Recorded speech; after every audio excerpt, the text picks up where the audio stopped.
Hello students, as you know, my name is Mohini Yadav and today I have prepared the video Simplexed Method of Solving the Linear Programming Problems in just simple 6 steps. Various students have told me that this simplex method is not simple, rather it is more complex. But after this video, you will realize that it is very simple. You just have to remember 6 steps and then you are ready to go. So let's begin. It says that in order to solve the LPP, there are two methods. First is graphical solution method and the other one is simplex method. Graphical solution method is convenient only when there are two variables which you have to find out. But in case the variables are greater than 2, that time it is better to use simplex method. And in the coming example, you will realize how. This method is developed by George Dantzig in 1946 and he provides a systematic way of determining the optimum value of the objective function. So objective function can be either maximization, minimization or value of problems. So first step in order to go ahead with simplex method is you have to formulate your linear programming problem mathematically. And the formulation of LPP requires 4 steps. So first step is you have to identify the decision variables for which you have to take the decision. Then you have to formulate the objective function, that is whether your objective is maximization or minimization, and you have to prepare it along with the coefficients of the decision variables. Then you have to identify and formulate all the constraints which are restricting the decision variables, and you have to add the non-negativity restrictions to all the decision variables. While preparing this LPP, you have to ensure 2 points. That is, all the variables are non-negative, that all the variables are greater than equals to 0, and all the values on the right hand side of the constraints are non-negative. So all the values on the right hand side of the equations are positive. So while formulating the LPP, you have to ensure these 2 points in order to solve it with the help of simplex method. The next step is that you have to augment the LPP by introducing slack, surplus and artificial variables. So augment means that you have to convert the less than equals to, greater than equals to constraint into the equal to equation. So in order to add slack variable, this slack variable will be added in case the constraint is less than or equals to, in order to convert your equation into equality. This slack variable represents unused resources, because when the equation is lesser than equals to, it means there is something which is unused, and that unused resources you are representing as slack variable. So you add slack variable in order to convert the less than equal to constraint into the equal to constraint. This slack variable contributes nothing to the objective function value, so we assign 0 coefficient to the slack variable in the objective function. So whenever you will introduce slack variable S1, S2, S3 and so on, always assign 0 coefficient of the slack variables in your objective function. Okay. The next is surplus variable. So whenever the constraint is greater than or equals to type, in that case you have to subtract the surplus variable in order to form an equation that is equal to sign. Okay, so surplus variables are always subtracted in order to equate it, because it says that x1, x2 or so on, all the decision variables are greater than equals to something. So that greater we are deducting in the form of this surplus variable. Okay, and this surplus variable represents an excess amount above the constraint required level. So that is why we have to subtract the surplus variables. And as slack variables, surplus variables also add nothing to the objective function. So you have to assign 0 coefficient to the surplus variable in your objective function. Next is artificial variables. Artificial variables have to be added in case of greater than and equal to constraint in order to convert it to an equation equals to. And these artificial variables are fictitious and they do not have any physical meaning. Slack means unused, surplus means excess, but artificial variable is fictitious variable. And in case of maximization problem, you have to assign negative m coefficient in the objective function to this artificial variable and positive m in case of minimization problem, where this m represents a big penalty and the large coefficient. There is a reason of assigning this capital M, so that it will be deducted in the first iteration only. This you will understand with the help of example which we will discuss later on.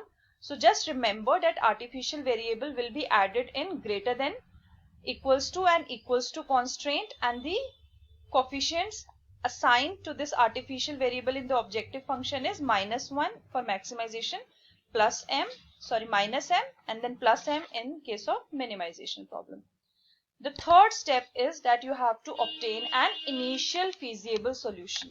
In order to obtain this, you have to put all the non-slack variables, that is all your decision variables, that is x1, x2, x3, and all the surplus variables equals to 0. When you put them equals to 0, then you will find the value for slack variable. So for less than or equals to constraint, you have to obtain the slack variable that will be equal to your solution variable. So for example, your equation is x1 plus x2 plus s1 is equals to 30. For example, your equation is this. So in that case, it is 0. So in that case, you have to put 0 here, 0 here, then S1 will become 30. So in that case, less than equals to constraint, your S1 will be B1. This is your solution. S2 will be B2 and so on. So this B1, B2 is your solution matrix, which is the right hand side value of your equations. In order to greater than constraint, you have to find A1, not surplus. Surplus you have to put as equals to 0 along with the decision variables. For equal to constraints also, you have to obtain the artificial variable only, because in this case there is only artificial variable. So x1, x2, x3 and so on will be put to 0. So this is the third step.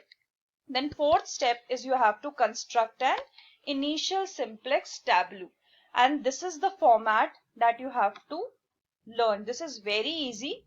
We'll understand about this format and you have to just construct this format in order to begin with your simplex method, in which this column is the basic variables.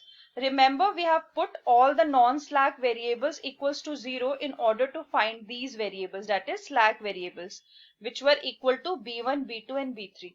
So this is the first step in your simplex tableau, where you have to decide that all your basic variables are slack variables or the artificial variables, as may be the case. So these are the basic variables for which you have to find the value by solving an LPP. These are called basic variables.